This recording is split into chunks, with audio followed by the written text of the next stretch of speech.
হে তরুণ যুবকেরা, হে আমার বন্ধুরা, শুনে রেখে দিন বাবা, জেনে রেখে দেন, মুঘল বাদশাহ জহিরুদ্দিন মোহাম্মদ বাবর, এই বাবরের নাম শুনেছেন? তিনি একজন মুঘল বাদশাহ হয়েও তিনি একজন আল্লাহর ওলির শরণাপন্ন হয়েছিলেন, আল্লাহর ওলির বায়াত মুরিদ হয়েছিলেন। তিনি একজন আল্লাহর ওলি বান্দার সোহবতটা পেয়েছিলেন। বাদশাহ ঔরঙ্গজেব, হে তরুণ যুবকেরা, যিনি দীর্ঘ প্রায় 50টা বছর ভারতবর্ষ রাজত্ব করেছিলেন, গোটা ভারতবর্ষটাকে শাসন করতেন, সবচেয়ে বেশি দিন রাজত্ব করেছেন এবং সবচেয়ে মুঘল সম্রাটদের মধ্যে সবচেয়ে সফলতা অর্জন করেছেন বাদশাহ ঔরঙ্গজেব। তিনি একজন আল্লাহর আলেম বান্দা হয়েছিলেন, তিনি একজন বড় ভাই আমার জ্ঞানী মানুষ হয়ে গিয়েছিলেন। তিনি একটা কিতাব লিখেছিলেন, ফতোয়ার কিতাব, যে কিতাবটা সারা পৃথিবীর আলেমরা পড়াশোনা করে এবং নাম জানে পড়াশোনা করে। কিতাবটার নাম হলো ফতোয়ায়ে আলমগীর। হে তরুণ যুবকেরা, সেই বাদশাহ ঔরঙ্গজেব গভীর রাত্রিতে হিন্দের ওলি খাজা গরিব নওয়াজ মাইনুদ্দিন চিশতি আজমেরি সঞ্জারি রহমাতুল্লাহ আলাইহি হুজুরের রওজা মোবারকে গিয়ে হুজুরের ওসিলা দিয়ে আল্লাহর দরবারে দোয়া চাইতেন। এরা বাদশা হয়েও আল্লাহর ওলিদের সোহবত নেওয়ার চেষ্টা করেছেন। ওরা জানে যে আমাকে আল্লাহ যে ইজ্জত দিয়েছে, সেই ইজ্জতটা যদি ধরে রাখতে হয় আমাকে ওলি আল্লাহদের দেখানো পথে চলতে হবে। জহিরুদ্দিন মোহাম্মদ বাবর, হে তরুণ যুবকেরা, মুঘল বাদশাহ জহিরুদ্দিন মোহাম্মদ বাবর, তিনি একজন আল্লাহর ওলি বান্দার মুরিদ ছিলেন, আল্লাহর মাহবুব বান্দার মুরিদ ছিলেন।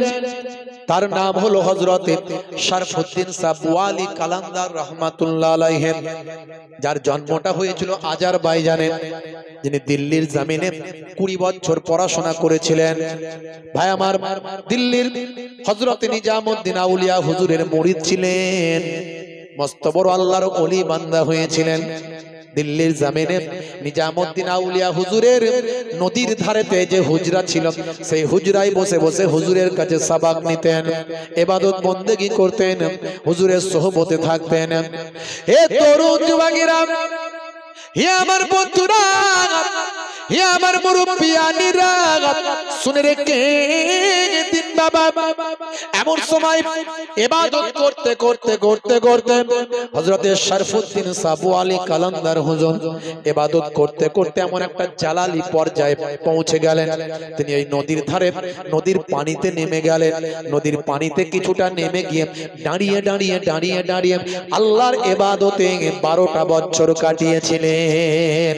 আল্লাহর ইবাদত করতে গিয়ে হুজুরের পাটা পচে গিয়েছিল, গোশতগুলো মাছেতে খাওয়া শুরু করেছিল। এইভাবে 12টা বছর কেটে গিয়েছিল। হে তরুণ যুবকেরা, হে আমার বন্ধুরা, হে আমার মুরব্বিয়ানিরা, শুনে রেখে দিন বাবা, গায়েবী আওয়াজ আসলো। হযরত শরফুদ্দিন সাবওয়ালি কালান্দার হুজুর গায়েবী আওয়াজ শুনতে পেলেন। হে শরফুদ্দিন, হে শরফুদ্দিন, হে শরফুদ্দিন, যাও যাও যাও যাও, তোমার ইবাদতে আমি আল্লাহ রাজি হয়ে গিয়েছি, আর তোমাকে এভাবে পানিতে ইবাদত করতে হবে না, তোমার পায়ের অবস্থা বড় খারাপ হয়ে গিয়েছে, যাও, তোমাকে এইভাবে জীবন কাটালে হবে না, জমিনের উপরে উঠে যাও, আরো তোমার অনেক কাজ আছে, অনেক খেদমত আছে, অনেক দিনের কাজ আছে, অনেক ইসলামের কাজ আছে, অনেক কোরআনের কাজ আছে, কোরআন মাজিদের খেদমত আছে, যাও শরফুদ্দিন, তুমি পানি থেকে উঠে যাও, তোমার ইবাদত আমি আল্লাহ কবুল করে নিয়েছি। এ তরুণ যুবকেরা, হযরত শরফুদ্দিন সাবওয়ালি কালান্দার হুজুর সেই সময় আল্লাহর দরবারে বললেন, গায়েবী আওয়াজ শুনে বলতে লাগলেন, মাবুদ আল্লাহ, হে আমার রব, আমি ততক্ষণ পর্যন্ত পানি থেকে উঠব না যতক্ষণ না তুমি তোমার কুদরতি হাত দিয়ে আমি শরফুদ্দিনকে না পানি থেকে তোলো। জোরে হবে না? আমি ততক্ষণ পানি থেকে উঠব না যতক্ষণ হে আমার রব তুমি তোমার কুদরতি হাত দিয়ে আমাকে না তোলো। আল্লাহর কুদরতি হাত আছে না নাই? যারা বলে, কিন্তু যদি বলেন আমাদের মতো হাত, ঈমান চলে যাবে। আল্লাহর কুদরতি হাত আছে, কেমন আছে সেটা আল্লাহ। হ্যাঁ ভাইরা আমার, তরুণ যুবকেরা আমার, আল্লাহর হাতের বর্ণনা এসেছে, আল্লাহর বিভিন্ন জিসমের অঙ্গ প্রত্যঙ্গের কথা বলা হয়েছে, কিন্তু সেটা কেমন, সেটা কিয়ামতের দিনে বিচারের পরে জান্নাতীরা দেখতে পাবে আল্লাহকে, তখন বুঝতে পারবে কেমন। আর যদি বলেন আমাদের মতো একটা আকৃতি, একটা চেহারা যদি ধারণ করে ফেলেন, তাহলে কিন্তু ইমানে খাতরা এসে যাবে, ইমান নষ্ট হয়ে যাবে। আল্লাহ কেমন, তিনি যেমন তেমন, এটা ধরে রাখতে হবে।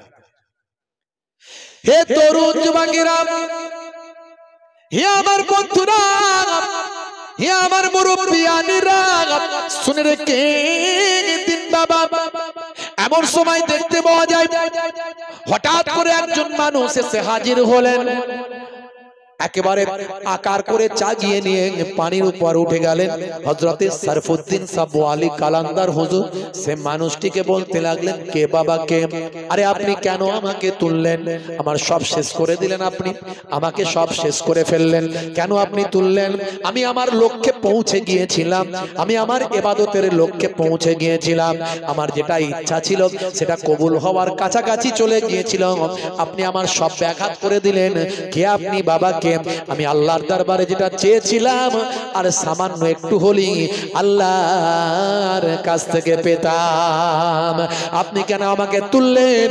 সেই সময় সেই বুজুর্গ মানুষটি বললেন, বাবা শরফুদ্দীন, বাবা শরফুদ্দীন আমাকে চিনলে না, আমি হলাম আলী ইবনে আবু তালেব, আমি তো সেই হযরতে শেরে খোদা আলী মুর্তজা কারামাল্লাহ ওয়াজহু। জোরে হবে না? জোরে হবে না? হযরতে আলী মুর্তজা কারামাল্লাহ ওয়াজহু বলেন, হে শরফুদ্দীন, তুমি আল্লাহর কুদরতি হাত দিয়ে উঠতে চেয়েছিলে, আমার আল্লাহ আমাকে পাঠিয়েছিলেন, আমাকে দিয়ে তোমাকে তোলালেন। হে শরফুদ্দীন, শুনে রেখে দাও, তোমার অনেক কাজ আছে, দ্বীনের খেদমত তোমাকে করতে হবে, ইসলামের দাওয়াত মানুষের কাছে পৌঁছাতে হবে, মানুষকে হেদায়েতের বাণী দিতে হবে, মানুষকে আল্লাহ ওয়ালা বানাতে হবে। শরফুদ্দীন, শুনে রেখে দাও, জেনে রেখে দাও, আজ থেকে আমি যে আলী মুর্তজা তোমাকে তুললাম, আমাকে আল্লাহ কুদরতি খুশবু দিয়েছেন আমার চেহারাতে, আমার শরীরে, সেই খুশবুটা আমার আল্লাহ আজ থেকে তোমাকে দান করলেন। এরই জন্য হযরতে শরফুদ্দীন রাহমাতুল্লাহ আলাইহিকে বু আলী বলা হয়। বু আলী, বু মানে খুশবু, আলী মানে আলী। হযরতে আলী রাদিয়াল্লাহু তাআলা আনহুর খুশবুটা শরফুদ্দীন হুজুরের জিসম মোবারক থেকে পাওয়া যায়। জোরে হবে না? হযরতে শরফুদ্দীন সাবু আলী কালান্দার হুজুরের দরবারে মাঝে মাঝে জহিরুদ্দিন মোহাম্মদ বাবর, মুঘল সম্রাট জহিরুদ্দিন মোহাম্মদ বাবর হযরতে বু আলী হুজুরের কাছে মাঝে মাঝে চলে যেতেন, মাঝে মাঝে যেতেন। ভাইরা আমার, হুজুর এত আল্লাহর ইবাদত করতেন যে করতে করতে করতে করতে হুজুরের গোঁপটা একটু বড় হয়ে গিয়েছিল, গোঁপটা একটু বড় হয়ে গিয়েছিল। এমন সময় সেই জামানার একজন মস্ত বড় আলেম, মস্ত বড় ওলি, তিনি হলেন কে? ভাইরা আমার, ভাই আমার, পানিপতি হুজুর যাকে বলা হয়, পানিপতি হুজুর। তিনি মোগল সম্রাটকে বললেন, যান, আপনার পীরের কাছে যখন যাবেন, আমি খবর পেয়েছি আপনার পীরের গোঁপটা একটু বড় হয়ে গেছে, গোঁপটা একটু ছেঁটে নিতে বলবেন, কেটে নিতে বলবেন, কারণ আল্লাহর নবী বলেছেন গোঁপ ছোট দাড়ি বড়, তাই তো? গোঁপ ছোট দাড়ি বড়। অনেকে দেখবেন গোঁপ একদম চেঁচে দেয়, চাচার কথা হাদিসে আছে কিনা আমার জানা নাই। অনেকে মাথা ন্যাড়া করে ফেলে, সারা 12 মাস ন্যাড়া, মনে করে ন্যাড়া মনে হয় সুন্নত। আল্লাহর নবী হজের সময় ছাড়া আর কোনোদিন ন্যাড়া হয়েছেন কিনা এরকম হাদিস আমার জানা নাই। চুল রাখতেন আল্লাহর নবী, 3 ধরনের চুল রেখেছেন। সেই চুলগুলো এখন মানুষ রাখা বন্ধ করেছে। আবার যদি কেউ একটু বড় বড় এখান পর্যন্ত চুল রাখে, আল্লাহর নবীর একটা সুন্নতকে রাখে, লোকে বলে মস্তান হয়ে গেছে। দেখ, বুঝতে পারছেন? তো মানুষ না জানার কারণে অনেক সুন্নাহ আমাদের কাছ থেকে হারিয়ে গেছে। তো গোপ ছোট, দাড়ি বড়, ওয়াহফুল লাহিয়া, দাড়িটা বড় করো, বাড়িয়ে দাও। অনেকে দাড়ি রাখতে লজ্জা পায়।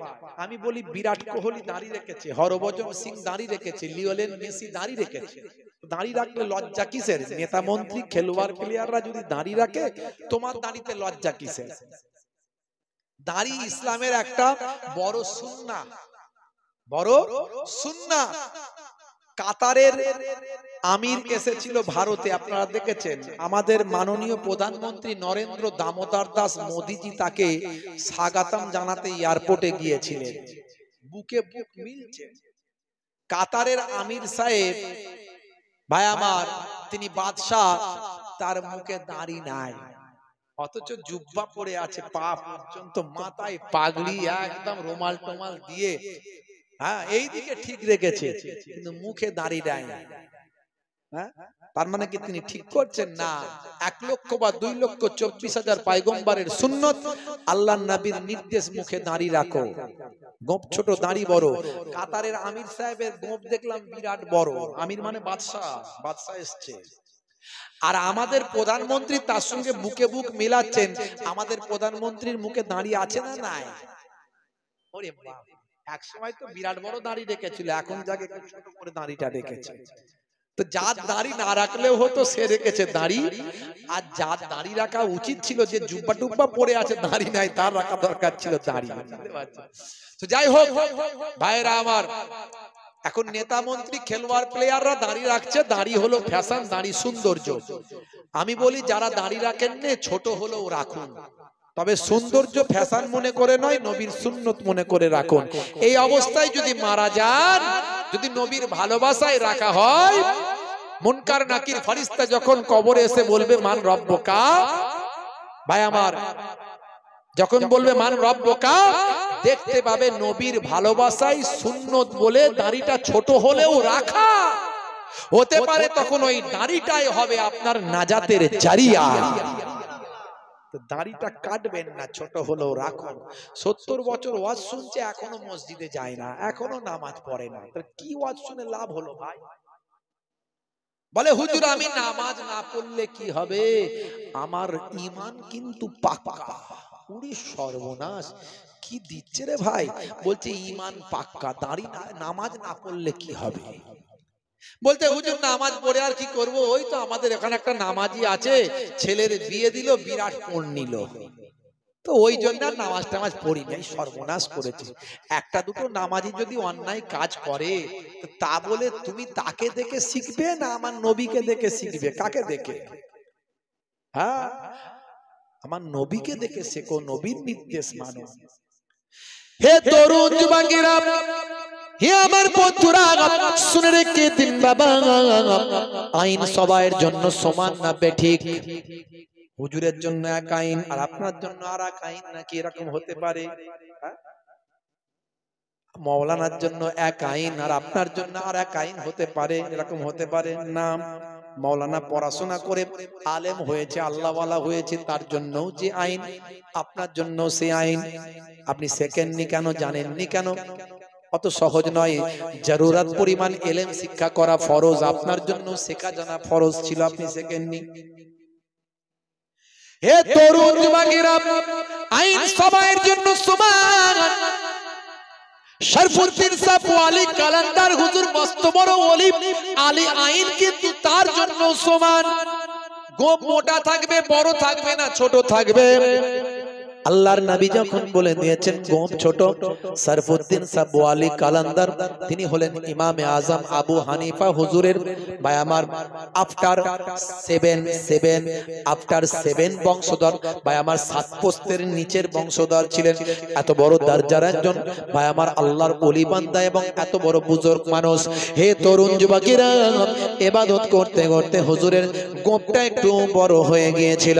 এমন সময় ভাইরা আমার সানা সানাউল্লাহ পানিপত্তি হুজুর ভাই আমার মস্ত বড় আলেম মস্ত বড় ওলি মোগল বাদশাকে বললেন আপনার পীর মুর্শিদকে বলে দেবেন তার গোপটা একটু নাকি বড় হয়েছে খবর পেলাম আপনি বলবেন হুজুর গোপটা একটু ছোট করে নিন আইন সবাইয়ের জন্য সমান আইন আল্লাহর আইন সকলের জন্য সমান এ তরুণ যুবকেরা হে আমার বন্ধুরা মোগল বাদশা জহিরুদ্দিন মোহাম্মদ বাবর সেই সময় যখন সারফুদ্দিন সাবু আলী কালান্দার হুজুরের হুজরায় গেলেন অনেক কষ্টে সাহস করে বললেন জালালি মিজাজের আল্লাহর ওলি জালালি মিজাজের আল্লাহর ওলি অনেক কষ্ট করে বললেন কাকুতি মিনতি করে বললেন হুজুর বেয়াদবি গোস্তাখি maaf করবেন আপনি যদি অনুমতি দেন একটু ব্যবস্থা নেব আপনার গোপটা একটু বড় হয়েছে বলে কে বলল কোথা থেকে শুনলেন কে তোমাকে এসব কথা বলতে বলল সেই সময় তিনি বললেন হুজুর বেয়াদবি নেবেন না মোগল বাদশা তার কাছে গিয়ে থরথর করে কাঁপেন হুজুর বেয়াদবি নেবেন না গুস্তাখি maaf করবেন আমাকে বলেছেন এই সানাউল্লাহ পানিপত্তি আমার কাছে তথ্যটা দিয়েছেন হুজুর আপনার কাছে বলতে বলেছেন বেয়াদবি নেবেন না যাও আমি তোমার রাজ দরবারে আসছি সানাউল্লাহ পানিপত্তিকে আমার কাছে ডাকবেন সানাউল্লাহ পানিপত্তিকে আমার কাছে আসতে বলবেন পরের দিন রাজ দরবারে চলে গেলেন সানাউল্লাহ পানিপত্তিকে আহ্বান করা হলো ডাকা হলো তিনি মস্ত বড় আলেম মস্ত বড় ওলি সানাউল্লাহ পানিপত্তি হুজুর এসেছেন বাবা হযরতে সারফুদ্দিন সাবু আলী কালান্দার তিনিও বসে আছেন হে তরুণ যুবকেরা হে আমার বন্ধুরা এমন সময় দেখতে পাওয়া যায় সারফুদ্দিন সাবু আলী কালান্দার বললেন হে সানাউল্লাহ পানিপত্তি আপনি আমার গোপ কাটার পরামর্শ দিয়েছেন বলে হুজুর বেয়াদবি নেবেন না আপনার গোপটা ছাটার পরামর্শ আমি দিয়েছি এই জন্য এটা আল্লাহর শরিয়ত অনুযায়ী আইনটা শুধু বলেছি বলে আমি কি আইন জানি না আমি কি আইন জানি না ভাবছেন আমার কি এটা জানা নাই আপনি ভাবছেন আপনি আমাকে জানাচ্ছেন আমার পেছনে একবার বসুন চোখ বন্ধ করে আমার পেছনে একটু চোখটা বন্ধ করে বসুন এমন সময় সানাউল্লাহ পানিপত্তি হযরতে সারফুদ্দিন সাবু আলী কালান্দার হুজুরের পেছনে চোখটা বন্ধ করে বসলেন কিছুক্ষণ পরে সারফুদ্দিন সাবু আলী কালান্দার হুজুর বললেন বাবা সানাউল্লাহ পানিপত্তি আপনার চোখটা খুলুন এবার বলুন তো কি দেখলেন বলে হুজুর দেখলাম আপনার গোপটা আল্লাহর আরশের নিচে ঝুলে আছে আমার গোপের আল্লাহ মর্যাদা দিয়েছে আমার গোপ ছোট করতে হবে কিনা তোমাকে বলার দরকার নাই হে তরুণ যুবকেরা হে আমার বন্ধুরা এমন সময় সানাউল্লাহ পানিপত্তি হুজুর বললেন হে সারফুদ্দিন শাহ হুজুর বেয়াদবি গুস্তাখি maaf করবেন আপনি যদি একবার আমার পেছনে বসেন চোখটা বন্ধ করে তাই নাকি বাবা আমাকে তুমি দেখাবেন বলে হ্যাঁ একটু আপনি যদি বসেন চোখটা বন্ধ করে সারফুদ্দিন সাবু আলী কালান্দার বললেন ঠিক আছে তাহলে দেখা যাক কি হয় আপনার পেছনে বসলাম সারফুদ্দিন সাবু আলী কালান্দার সানাউল্লাহ পানিপত্তি হুজুরের পেছনে বসলেন সানাউল্লাহ পানিপত্তি হুজুর বললেন হুজুর এবার চোখটা বন্ধ করুন চোখটা বন্ধ করলেন কিছু সময় পর ভাই আমার হযরতে সানাউল্লাহ পানিপত্তি বলেন হুজুর বললেন এবার চোখটা খুলুন চোখটা খুললেন সারফুদ্দিন সাবু আলী কালান্দার হুজুরকে বললেন হুজুর কি দেখলেন এবার বলুন বলে দেখলাম আমার গোপটা আল্লাহর আরশের নিচে ঝুলে আছে আর তার নিচেতেই সানাউল্লাহ পানিপত্তির কাঁচিটা রাখা আছে বলে হুজুর বেয়াদবি নেবেন না আইন আল্লাহর আইন সকলের জন্য সমান হে তরুণ যুবকেরা হে আমার বন্ধুরা শুনে রেখে দিন বাবা জেনে রেখে দেন পড়াশোনা করলে আলেম হওয়া যায় পড়াশোনা করলে পণ্ডিত হওয়া যায় পড়াশোনা করলে মাওলানা হওয়া যায় মুফতি হওয়া যায় কিন্তু পড়াশোনা করে আল্লাহর ওলি হওয়া যায় না ইলমে তাসাউফের জ্ঞান অর্জন করতে গেলে আল্লাহর ওলি বান্দার সোহবতে থাকতে হয় হে তরুণ যুবকেরা হে আমার বন্ধুরা শুনে রেখে দিন বাবা, জেনে রেখে দেন হে মুসলমান, আপনাকে আমাকে এলেম শিক্ষা অর্জন করতে হবে। শুধু এলেম পড়ে অর্জন হয় না, এলেম শুনে অর্জন হয়, এলেম দেখে অর্জন হয়, এলেম পড়ে অর্জন হয়। ইলমুন মানে জ্ঞান, বিদ্যা, বিদ্যা বিভিন্ন ভাবে হয়। হে তরুণ যুবকেরা, আপনি রাজমিস্ত্রি হয়েছেন, রাজমিস্ত্রির এলেম আপনার মধ্যে আছে। সেই রাজমিস্ত্রির কোন দিকটা যদি আমাকে ধরিয়ে দেন, আমি এমন বিল্ডিং বানাবো পরের দিনে ভেঙে যাবে। আপনি দোকানদার হয়েছেন, সেই দোকানদারের জ্ঞান এলেম আপনার মধ্যে আছে, যেটা আমার মধ্যে নাই। আমাকে যদি দুদিন দোকানদারি করতে দেন, দোকানের মাল সব বিক্রি হয়ে যাবে, পয়সা খুঁজে পাবেন না। হে তরুণ যুবকেরা, আপনি বাবা ভাই আমার দোস্ত আমার টেলার হয়েছেন, আপনি জামা কাপড়ের টেলারিং এর কাজ করেন, মিস্ত্রি আছেন। আপনি যদি সেই দোকানদারিটা আমাকে দেন, এমন জামার ছিট কাটবো ভাই, আমার একটা গেঞ্জি পর্যন্ত হবে না, জামা তো দূরের কথা। হে যুবকেরা, তাহলে আপনার মধ্যে যে এলেম আছে, সেই এলেমটা আপনি দেখে শিখেছেন, আপনি বুঝে শিখেছেন, আপনি জেনে শিখেছেন, শুনে শিখেছেন। বন্ধুরা আমার, তাহলে এলেম অনেক রকমের হয়। শুধু এলেম আলেম হলে হবে না, আবেদ হতে হবে, আল্লাহর নেক বান্দা হতে হবে, আল্লাহর ওলি বান্দা হতে হবে। ওলি আল্লাহ যদি হয়ে যান, কিতাবের মধ্যে দেখতে পাওয়া যায় মাল্লাহুল মাওলা ফালাহুল কুল। বান্দা যখন আল্লাহর হয়ে যায়, কুল মাখলুকাত তার গোলাম হয়ে যায়। মান কানা লিল্লাহি কানাল্লাহু লাহু, যে বান্দা আল্লাহর হয়ে যায়, স্বয়ং আল্লাহ তার হয়ে যায়। ভাইরা আমার, আমার আল্লাহ তাআলা কোরআন মাজিদের ভিতরে, হে তরুণ যুবকেরা, হে আমার বন্ধুরা, শুনে রেখে দিন বাবা, আমার আল্লাহ বললেন হে দুনিয়ার মানুষ শুনে রেখে দাও, আলা ইন্না আউলিয়া আল্লাহি লা খাউফুন আলাইহিম ওয়ালা হুম ইয়াহজানুন। যারা আমার প্রকৃত ওলি বান্দা হয়, আমার প্রকৃত মাহবুব বান্দা হয়, আমার প্রকৃত ওলি বান্দা হয়, আমি আল্লাহ বলি তাদের কোনো খৌফ নাই, ডর নাই, তাদের কোনো চিন্তা নাই। জোরে হবে না? যারা আল্লাহর মাহবুব বান্দা হয়ে যান, তাদের কোনো ভয় নাই, ডর নাই, তাদের কোনো চিন্তা নাই। তবে আল্লাহর ওলি বান্দা হতে গেলে আপনাকে কি করতে হবে? আপনাকে আল্লাহওয়ালা মানুষের সোহবতে থাকতে, আল্লাহওয়ালা মানুষের সোহবত পেতে হবে। আপনাকে আল্লাহর ওলি বান্দাদের সোহবত নিতে হবে, তাদের দেখানো পথে সে আদর্শ, সে আখলাক গ্রহণ করতে হবে, সে চরিত্র বাস্তবায়িত করতে হবে। আল্লাহর নেক বান্দা মাহবুব বান্দারা তারা কিভাবে জীবনযাপন করেছেন সেটা জানতে হবে। হে তরুণ যুবকেরা, হে আমার বন্ধুরা, শুনে রেখে দিন বাবা, জেনে রেখে দেন। এর জন্য আমার আল্লাহ কোরআন মাজিদের ভিতরে বললেন আতিউল্লাহ ওয়া আতিউর রাসূল ওয়া উলিল আমরি মিনকুম ফাইন তানাযাতুম ফি শাইইন ফারুদ্দুহু ইলাল্লাহি ওয়ার রাসূল। হে দুনিয়ার মানুষ শুনে রেখে দাও, তোমরা আমি আল্লাহ আমার ইতাআত করো, আমার রাসূলের ইতাআত করো।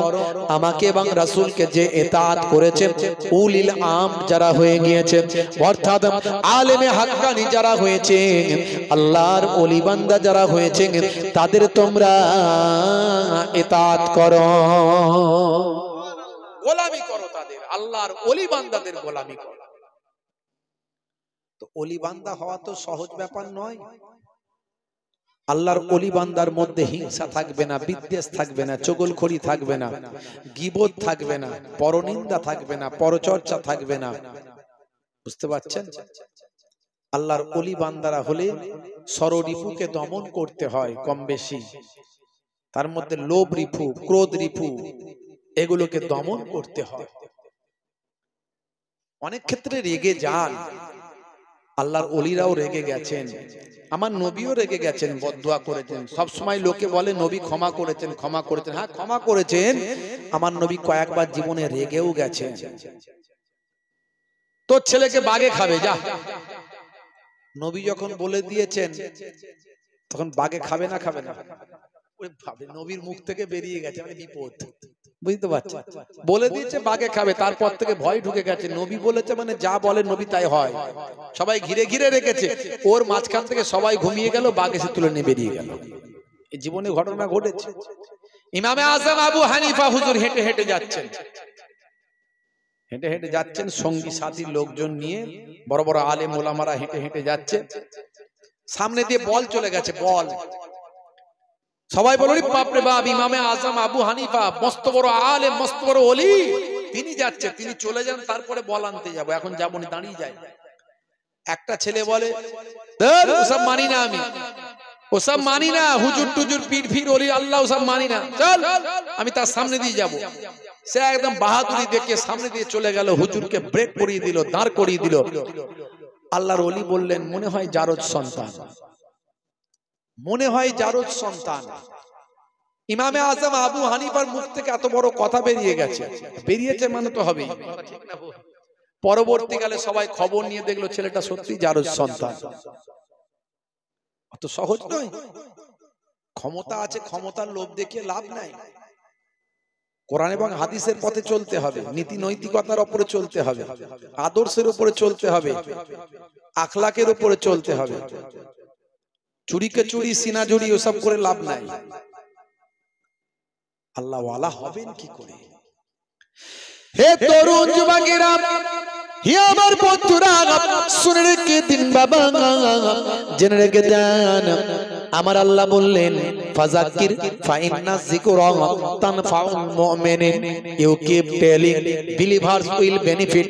হে নবী আপনি ওয়াজ করতে থাকুন, আপনার ওয়াজটা ঈমানদারদের উপকারে লাগবে। ওয়াজ করেছিলেন দয়ার নবী হযরতে আবু বকর সিদ্দিক হুজুরের উপকারে লেগেছিল। ওয়াজ করেছিলেন দয়ার নবী হযরতে ওমর ফারুক রাদিয়াল্লাহু তাআলা আনহুর উপকারে লেগেছিল। ওয়াজ করেছিলেন দয়ার নবী হযরতে ওসমান জিন্নুরাইন হুজুরের উপকারে লেগেছিল। ওয়াজ করেছিলেন দয়ার নবী হযরতে আলী মুর্তজা কারামাল্লাহু ওয়াজহুর উপকারে লেগেছিল।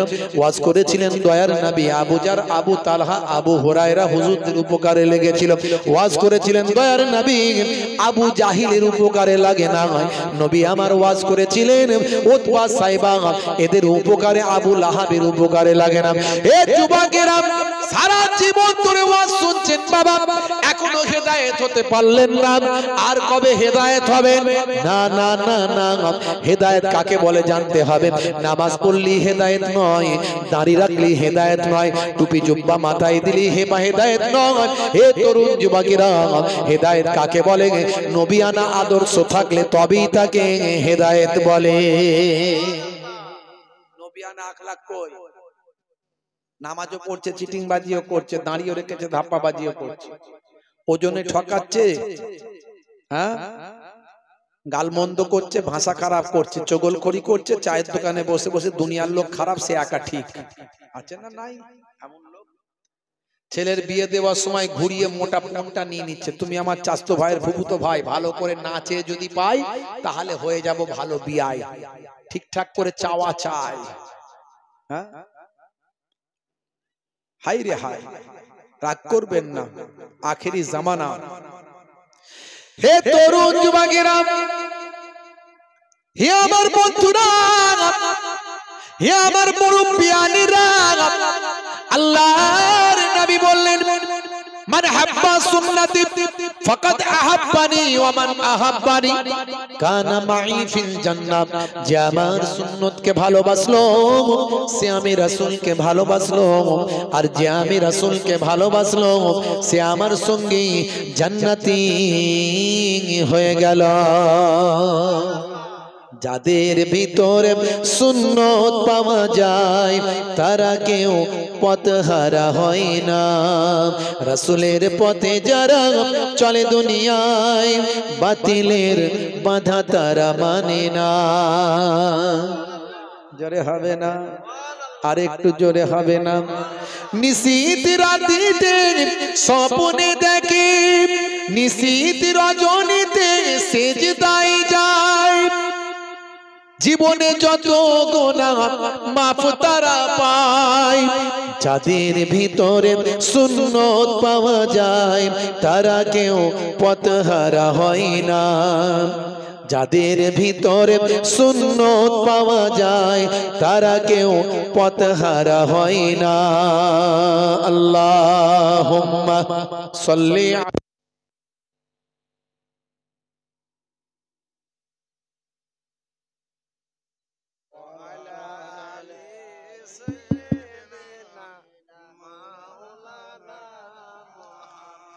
হে তরুণ যুবকেরা, হে আমার বন্ধুরা, শুনে রেখে দিন বাবা, জেনে রেখে দেন। হে মুসলমান, একটুখানি খেয়াল করুন বাবা। তাহলে নামাজ তো আপনাকে পড়তে হবে। নামাজ ছেড়ে দিয়ে কোনোদিন জান্নাতে ঢুকতেই পারবেন না। কারণ নামাজ আপনার আমার জন্য সবচেয়ে এসেনশিয়াল বিষয়, সবচেয়ে গুরুত্বপূর্ণ বিষয়। ইবাদত সমূহের মধ্যে সবচেয়ে বড় ইবাদত হলো নামাজ। আফজালুল ইবাদাতে ইবাদাতুস সালাত। হে তরুণ যুবকেরা, নামাজ সামনে আসছে, রমজানের রোজা। রোজা তো আপনাকে রাখতেই হবে। ইসলামের কতগুলো মূল ইবাদতের মধ্যে একটা হলো রোজা। পাঁচটা যে ভিত্তি আছে, পাঁচটা যে মৌলিক ভিত আছে ইসলামের, ভাই আমার, তার মধ্যে একটা হলো রোজা। একটা রোজা যদি কেউ ইচ্ছাকৃতভাবে ছাড়ে, তার কাফারা পানিশমেন্ট হলো ধারাবাহিক পরপর 60টা রোজা রাখতে হবে। 60টার মধ্যে যদি আবার একটা যদি কেউ ছেড়ে দেয়, তার বিনিময়ে আবার 60টা রাখতে হবে। অর্থাৎ সারা জীবন রোজা রাখলেও একটা ফরজ রোজা হক আদায় করা যাবে না। তাই রোজা আপনাকে ছাড়লে হবে না। তবে মনে রাখবেন, নামাজ, রোজা, হজ, যাকাত। হজ যাকাতটা ধনী মানুষের জন্য, গরিব মানুষদের জন্য নয়। গরিব মানুষরা, ধনী মানুষরা যে হজ যাকাত করে যে ইবাদতের সওয়াব পাবেন, গরিব মানুষরা অটোমেটিক তার জন্য সেই সওয়াবের হকদার হবে গরিব হওয়ার কারণে। অতএব চিন্তার কোনো কারণ নাই।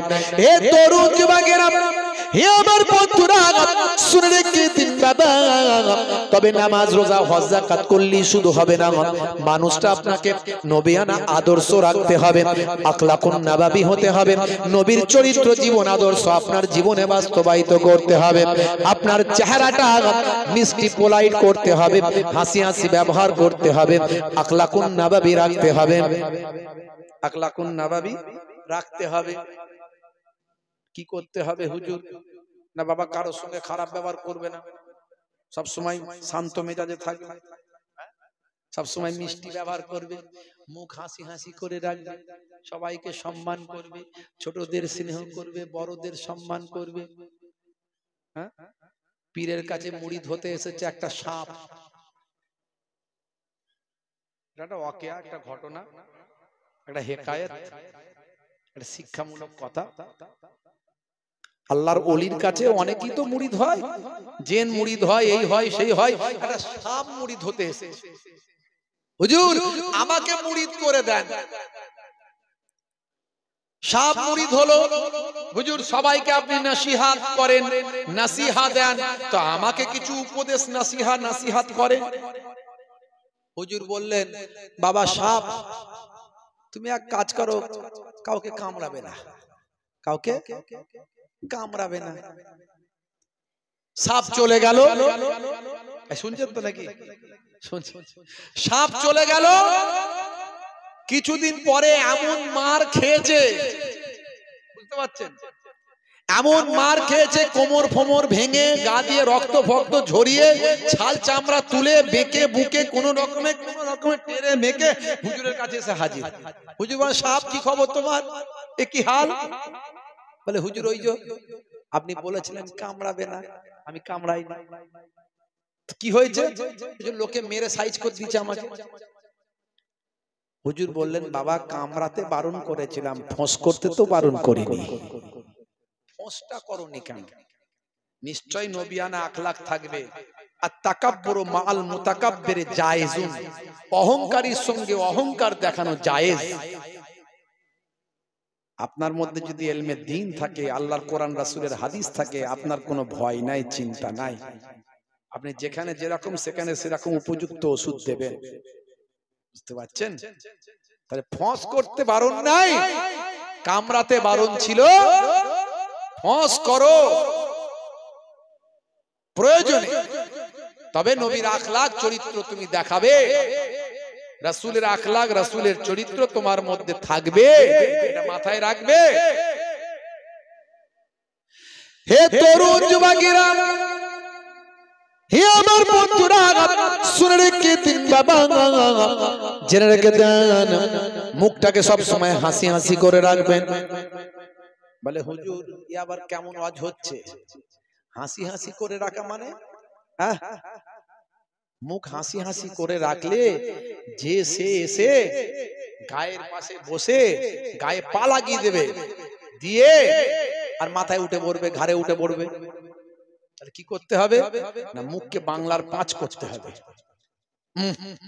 এমন গম্ভীর ভাবে মুখকে রাখবে কেউ সামনে আসার সাহস পাবে না।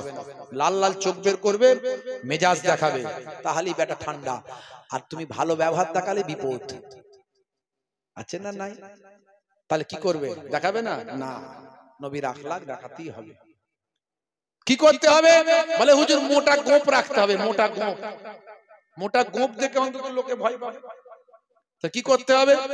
তাতে যদি কাজ না হয় তাহলে মোচ, মোটা মোচ রাখতে হবে, বীরাপ্পনের মতো। অন্তত গোপ দেখে লোকে ভয় পেয়ে দূরে দাঁড়িয়ে থাকবে, কাছে ঘায়ের কাছে আসবে না। হাই রে হাই, আমার নবী কি আখলাক দেখিয়েছেন। নবীর যুগের মানুষগুলোও ছিল সোনার মানুষ, যারা হেদায়েত হয়েছিল। যারা হয়নি তারা তো জালেম ছিলই ছিল, কিন্তু যারা হেদায়েত হয়েছিল তারা অরিজিনালি হয়েছিল। তারা নবীর জন্য জীবন দিতে পারত। আমরা দাদা হুজুর করি, যে দাদা হুজুরের জন্য বাংলার মানুষ হেদায়েত হয়েছে। আজকে সে দাদা হুজুরের ভাই আমার অবদানকে কিছু কিছু মানুষ অস্বীকার করছে, আকারে ইঙ্গিতে, সামনাসামনি বলতে পারে না। সামনে দাদা হুজুর নেয় আর পেছন দিক দিয়ে দাদা হুজুরকে অস্বীকার করে। কিছু লোক আছে এরকম।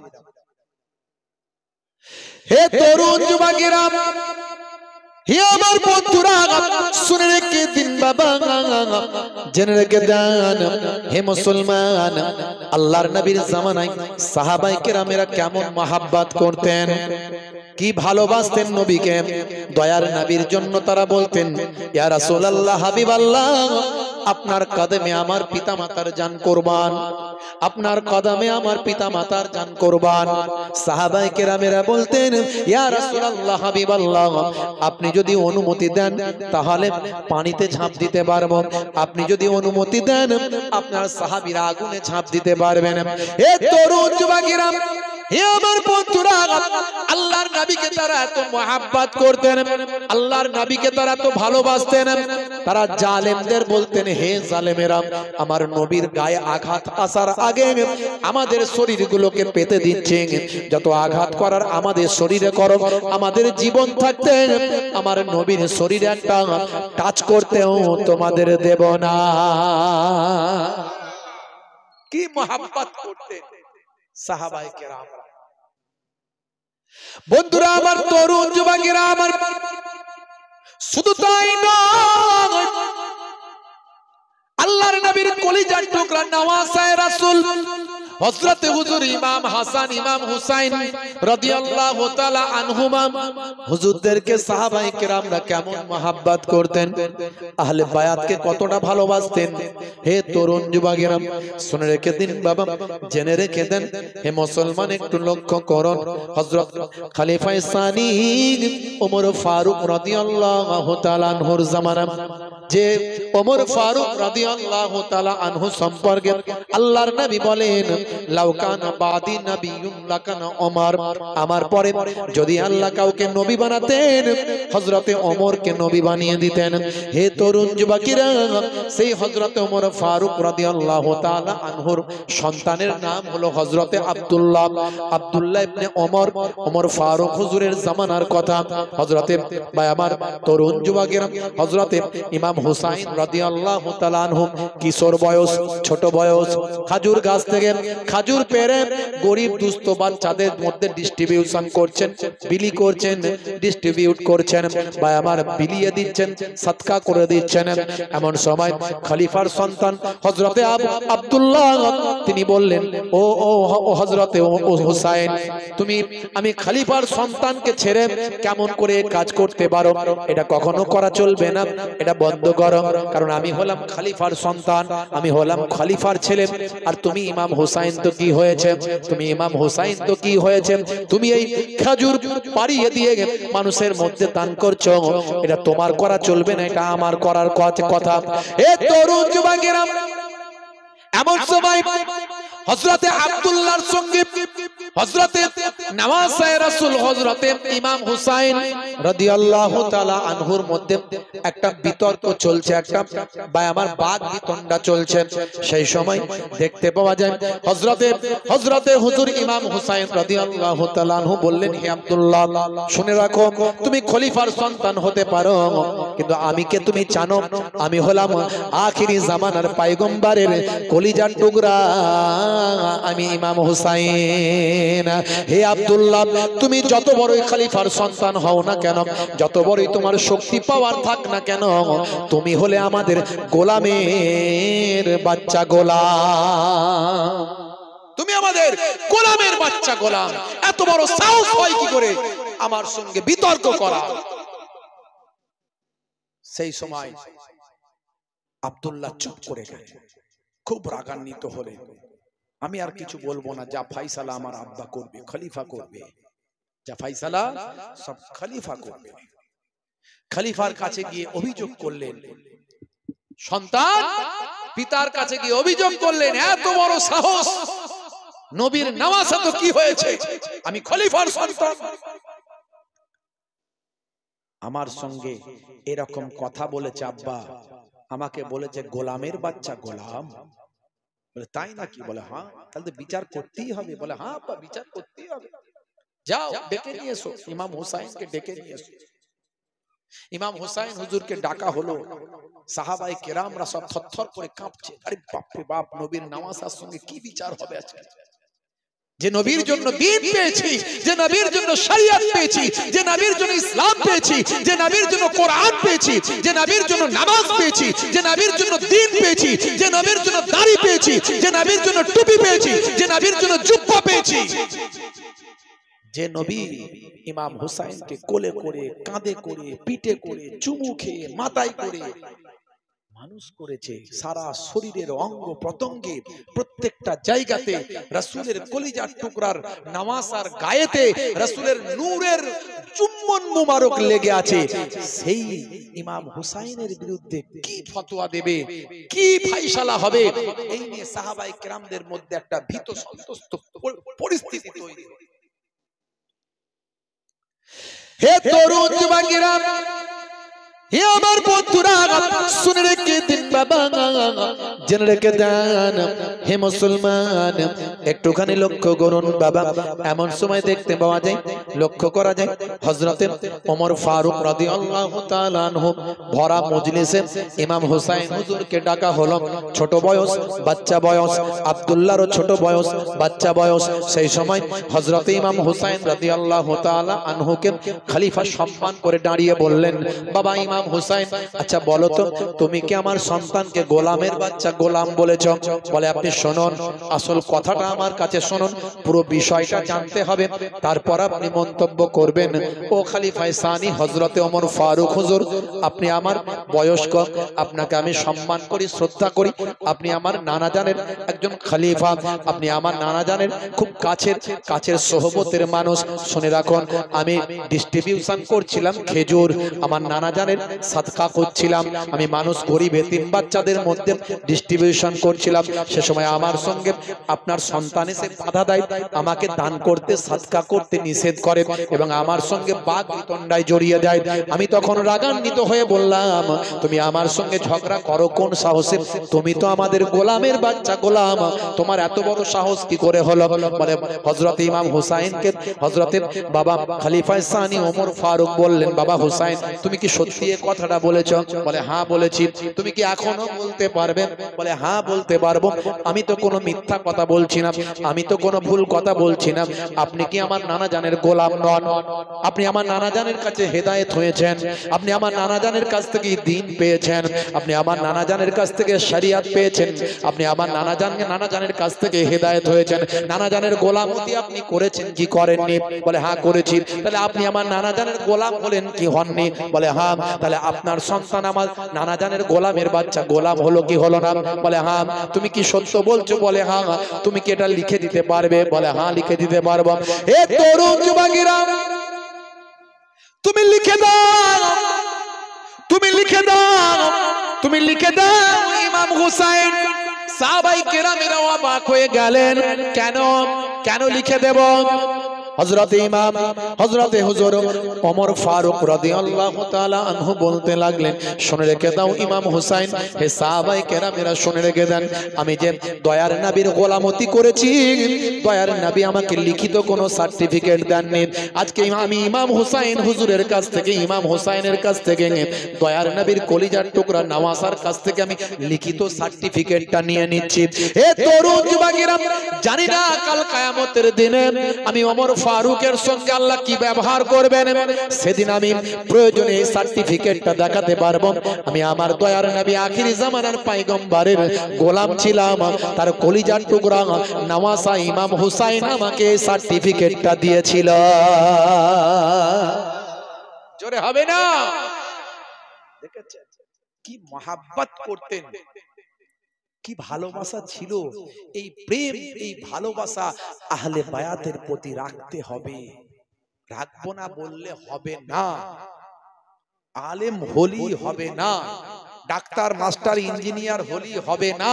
ইলমে তাসাউফ, ইলমে বাতিনি, নবী প্রেম, ওলি প্রেম, আহলে বায়াতের প্রেম থাকতে হবে। আল্লাহ নবী বলছেন, মান হাব্বা সুন্নতি ফাকাদ আহাব্বানি ওয়া মান আহাব্বানি কানা মাই ফিল জান্নাহ। যে আমার সুন্নতকে ভালোবাসলো সে আমি রাসূলকে ভালোবাসলো, যে আমি রাসূলকে ভালোবাসলো সে আমার সঙ্গে জান্নাতি হয়ে গেল। এগুলো সব রাসূলের সুন্নাত। এই প্রেম ভালোবাসা আপনার মধ্যে রাখতে হবে। আর রাসূলের তরিকা আখলাককে আপনি অস্বীকার করলে, ফামান রাগিবা আন সুন্নতি ফালাইসা মিন্নি, যে আমার সুন্নতকে ইনকার করবে সে আমার দলভুক্ত নয়, আমি নবী তার নবী নয়। বুঝতে পারছেন কি মহাব্বত, কি ভালোবাসা, কি খোদা প্রেম, কি নবী প্রেম শিখিয়েছেন আমাদেরকে আমাদের পীর মুর্শিদরা। এই জন্য ওলি হতে গেলে ওলির সোহবতে বসতে হবে। বসিরহাট আল্লামা হুজুর মস্ত বড় আলেম ছিলেন, তিনি ওলি হওয়ার জন্য ওলির সোহবতে গেলেন। পীর আবু বকর সিদ্দিক রাহমাতুল্লাহ আলাইহি মুজাদ্দিদুজ জামানের সোহবতে গিয়ে বসলেন। জোরে বলুন সুবহানাল্লাহ। আপনি সোহবতে বসবেন না আর ওলি হয়ে যাবেন অত সহজ? ওলি হতে গেলে সোহবতে বসতে হবে। ভাইরা আমার, তরুণ যুবকেরা আমার, মুরব্বিয়ানেরা আমার, মাওলানা রুম কিতাবের লাইব্রেরিতে পড়াশোনা করছে। কিতাব, শুধু কিতাব আর কিতাব। বিরাট বড় আলেম, যার কিতাব সারা পৃথিবীর আলেমরা পড়ে। মাওলানা রুমের কিতাব সারা পৃথিবীর আলেমরা পড়াশোনা করে। সারা পৃথিবীতে মাওলানা রুমের নাম আছে। সেই মাওলানা রুম কিতাবের লাইব্রেরিতে পড়াশোনা করছে। মস্ত বড় আলেম।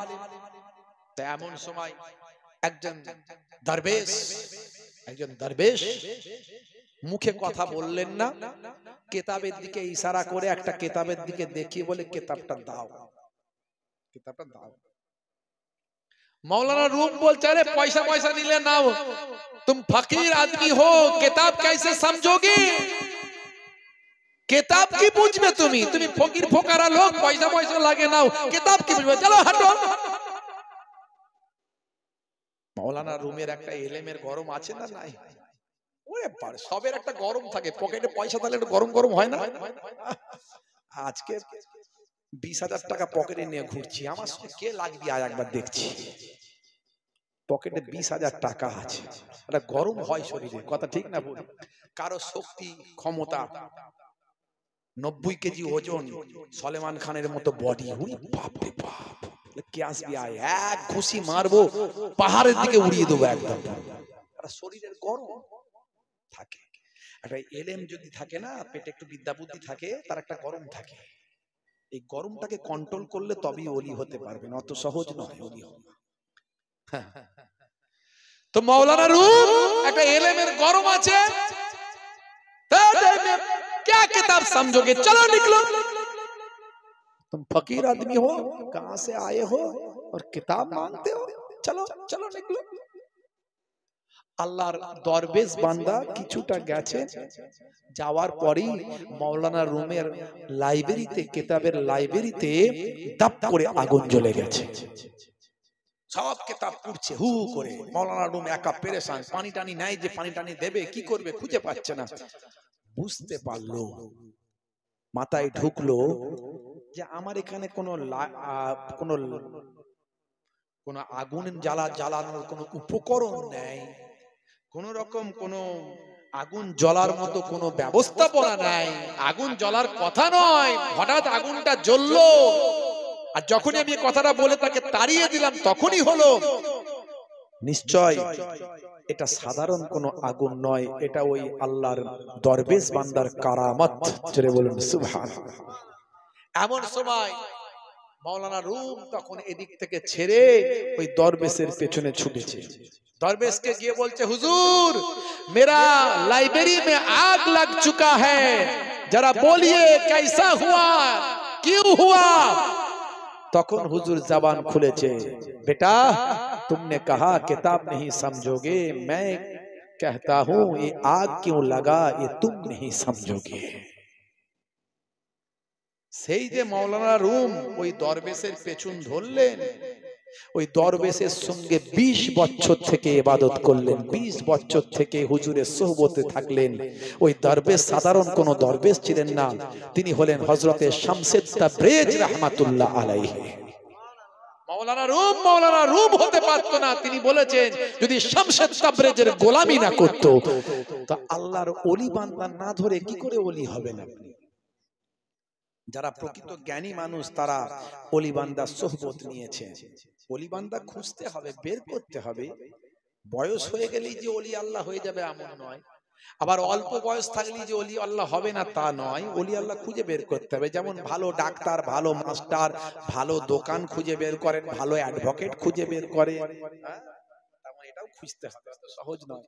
বসিরার আল্লামা হুজুর চলে গেছে, কি নিয়ামত ছিলেন, আল্লাহ তাকে কি নিয়ামতের হকদার বানিয়েছিলেন, কত বড় আল্লাহর ওলি করেছিলেন, সে নিয়ামত আর পাওয়া যাবে না, যে চলে যায় আর হয় না। ফুরফুরা শরীফ মুজাদ্দিদুজ জামান দাদা হুজুর পীর কেবলা রাহমাতুল্লাহ আলাইহি, আপনাদের দাদা হুজুর কেবলা, আমার পরনানা জান হুজুর পীর কেবলা, বসিরার হুজুর দাদা হুজুর পীর কেবলা রাহমাতুল্লাহ আলাইহির কাছে গিয়ে সোহবতে বসলেন। এত বড় আলেম, সেই জামানার আলিয়া মাদ্রাসা থেকে সারা জীবন 1 নম্বরে র‍্যাঙ্ক করতেন, প্রথম ফার্স্ট, তার উপরে আর কেউ নাই। জাহেরি বিদ্যা তার কাছে আর প্রয়োজন নাই, সব শেখা হয়ে গেছে। এখন যেটা দরকার সেটা হলো ইলমে বাতিনি দরকার, ইলমে মারিফাতের দরকার, ইলমে তাসাউফের জ্ঞান দরকার। খুঁজতে শুরু করলেন কিভাবে ইলমে মারিফাতের জ্ঞান অর্জন করব, ইলমে বাতিনির জ্ঞান কিভাবে অর্জন করব, ইলমে তাসাউফের জ্ঞান অর্জন করব কিভাবে।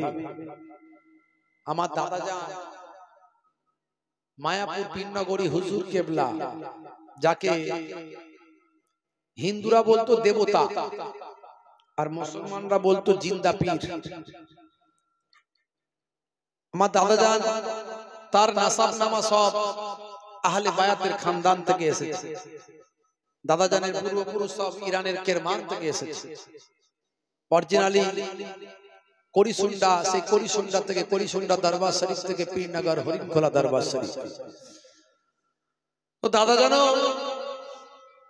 খুব ছোট বয়স থেকে দাদা হুজুর পীর কেবলাকে পেয়েছিলেন প্রথম জীবনে। দাদা হুজুর কেবলা কেমন পীর ছিলেন? যেমন ইলমে জাহেরি তেমন ইলমে বাতিনি। ইলমে জাহেরিতে শুধু সিয়াসিত্তা হাদিস পড়লে আলেম হওয়া যায়, মাওলানা হওয়া যায়। বুখারী, মুসলিম, তিরমিজি, আবু দাউদ, নাসাই, ইবনে মাজাহ এই 6টা হাদিসের পণ্ডিত হলে তাকে মাওলানা বলে। দাদা হুজুর কেবলা এই 6টা হাদিসের পণ্ডিত তো ছিলেন, তার সঙ্গে সঙ্গে মদিনা শরীফ থেকে 40টা হাদিস শেষ করে খতম করে তার সনদ প্রাপ্ত সার্টিফিকেট নিয়ে হিন্দের জমিনে এসেছিলেন। তো আলেম তো হওয়া যায়, আলেম পড়াশোনা করলে হওয়া যায়, ওলি হওয়া যায় না। ওলি হতে গেলে অনেক জ্ঞান অর্জন করতে হবে, বেলায়েতের হকদার হতে হবে, ইলমে তাসাউফের জ্ঞান অর্জন করতে হবে। ভাইরা আমার দাদাজান মায়াপুর পীরনগরী হুজুর কেবলা নিজের মুখে শুনেছি। তখনকার যুগে পাকা রাস্তা ছিল না, মাটির ট্রেন। সেই আরামবাগের কাছ থেকে আমার দাদাজান হুজুর কেবলা ঠিক করলেন যে একজন হক পীরের হাতে হাত দিয়ে বায়াত হব। পরবর্তীকালে উনি ছোট হুজুর কেবলার বিয়াও হয়েছিলেন।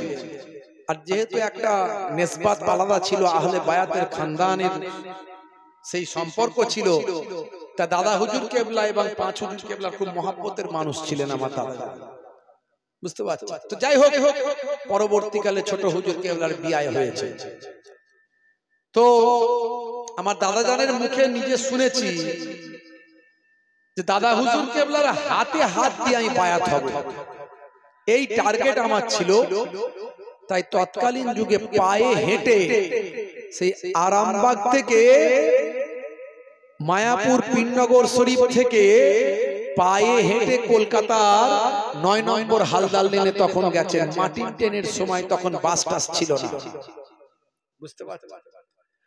তো হুজুর কেবলা বলেন, দাদা হুজুর কেবলার একটা ঘটনা, তখন বাংলাদেশ থেকে কিছু আলেমরা এসেছিলেন ওই মসজিদে 9 নম্বর হালদাল লেনে।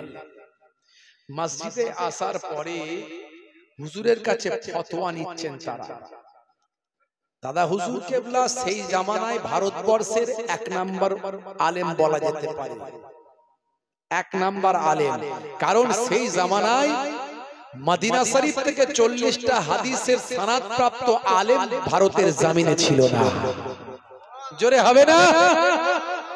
এমনি বসিরহাট হুজুর দাদা হুজুর কেবলার হাতে হাত দিয়ে বায়াত হয়নি, এমনি হয়নি, বুঝতে পারছেন ভাইরা আমার? দাদা হুজুর কেবলা যেমন আলেম, যেমন ইলমে জাহেরি তেমন ইলমে বাতিনি। দাদাজান, আমার দাদাজান মায়াপুর পীরনগরী হুজুর কেবলা নিজের মুখে শোনা, বলে সেই সময় ওই 9 নম্বর হালদার লেনে আমি হুজুরের কাছে গিয়ে বসে আছি, কিছু বাংলাদেশের আলেমরা ফতোয়া নেওয়ার জন্য এলেন। তো হুজুরের কাছে তখন কলমটা ছিল না, কলমটা ছিল না। তখন হুজুর বললেন, দাও বাবা কলম দাও, সই করে দি, সই করে দি দাও। তখন তিনারাও কলম খুঁজে পাচ্ছিলেন না। সামনে মসজিদে অনেক সময় ছাত্ররা পড়াশোনা করে, তো এই ছাত্রদের ওই কলম মানে কালির দোয়াত পেন সেই আছে না, তখন তার এইরকম ডট পেন নিপ পেন ছিল না, কালির ডোবানো দোয়াত পেন যেটা বলে, তো ওই রাখা ছিল ওখানে। একজন আলেম বান্দা নিয়ে এসে দিয়ে দিল দাদা হুজুর কেবলার কাছে। দাদা হুজুর কেবলা রেগে গেলেন। সে সময় রেগে গিয়ে বললেন, ওটা একটা মাদ্রাসার ছাত্রর দোয়াত পেন, আপনি কার হুকুমে নিয়ে এসে আমাকে দিলেন আর আমি ওটা দিয়ে সই করে দেবো? কি করে ভাবলেন? ওটা যার দোয়াত পেন তার কাছে অনুমতি নিয়ে আমার কাছে দিতে হবে আপনাকে। জোরে হবে না? একে বলে হক, একে বলে ইলমে বাতিনি, ইলমে তাসাউফের জ্ঞান। অত সহজ নয়। এমনি দাদা হুজুর হননি। একটা সই করবেন পেন, সেটাও আসল মালিকের অনুমতি ছাড়া সই করা যাবে না, সেই পেনটা ব্যবহার করা যাবে না। এত সহজ নয়। মুসলমান, তাহলে আজ থেকে প্রতিজ্ঞা করুন যে আমাকে আপনাকে বাঁচতে হবে, আল্লাহর নির্দেশ মানতে হবে। সবচেয়ে বড় ইবাদত হলো নামাজ, সেই নামাজই হতে হবে। দুই একটি ঘটনার মাধ্যমে বললাম। আমি অনেক বিজ্ঞান ইতিহাস নিয়ে আপনাদের মাঝখানে বলেছি এর আগে, ইন্টারনেটে সার্চ করলে পাবেন। আজকে একেবারে খুব সহজ সরল ভাবে দুটো ঘটনার মধ্যে দিয়ে নবী প্রেম ওলি প্রেমের কথা বললাম, ইবাদতের কথা বললাম, আইন সকলের জন্য সমান বললাম, এগুলো বোঝানোর চেষ্টা করলাম। আল্লাহ রাব্বুল আলামিন আমাদের হেদায়েত দান করেন, আমাদের নামাজি সিরাতুল মুস্তাকিম পথের প্রতীক বানিয়ে দেন, ওলি প্রেম আহলে বায়াতের প্রেম দান করুন। বলুন আল্লাহুম্মা আমিন, বলুন আল্লাহুম্মা আমিন। নারে তাকবীর, মাশাআল্লাহ।